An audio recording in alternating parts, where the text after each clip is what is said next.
सिंधी भारत की माइनॉरिटी कौम है, माइनॉरिटी 1-2% है। और विभाजन की मार सबसे बुरी किसी ने झेली तो सिंधियों ने।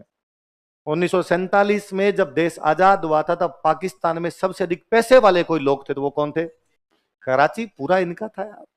कराची की दुकान दुकान सिंधियों की थी। कराची आज भी पाकिस्तान की वाणिज्यिक राजधानी है। आप ये मान लो अपना बॉम्बे पाकिस्तान का, ये सब कुछ सिंधियों के पास था। और अचानक एक दिन एक डेट पर आपको कहा गया कि जो कुछ पास में उसको लेके भागो वरना मार दिए जाओगे। इसलिए सिंधी सारे के सारे वहां से भागे। हालात सिंधियों के ये थे कि एक परिवार में भी 9 लोग थे, 5 पुरुष और 4 महिलाएं मान लो, बच्चे समेत और सब मिला के। तो इंडिया जब पहुंचे थे तो 3 आदमी 1 महिला पहुंच पाए थे, बाकी सब बीच में काट दिए गए। या तो महिलाएं अपनी जान बचाने के लिए कुओं में कूद गई थी, या महिलाओं ने कटार मार मार के सुसाइड कर लिए थे, या बीच में किसी के द्वारा पकड़ के अपने घर पे रख ली गई थी। सारे सिंधी यहां पर नहीं पहुंच पाए थे। और जब यहां पर आए थे तब उनके पास अपने उस थैले में 2 जोड़ी कपड़े के अलावा कुछ भी नहीं था। सारे के सारे सिंधी पाकिस्तान से गरीब होकर यहां पर पहुंचे थे।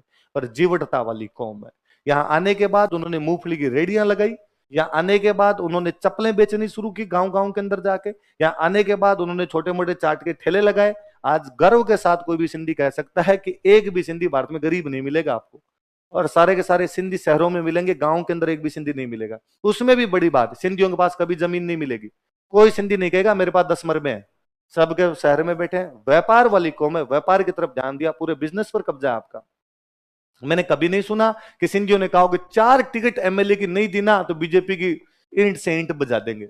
मैंने कभी नहीं सुना कि सिंधियों ने कहा कि हमारे 5 एमपी जीत गए और शहर में लगाया बोर्ड, सिंधी समाज के 5 एमपी जीतने पर हार्दिक अभिनंदन है। क्योंकि सिंधी जानते हैं कि सरकार हम ही चलाएंगे।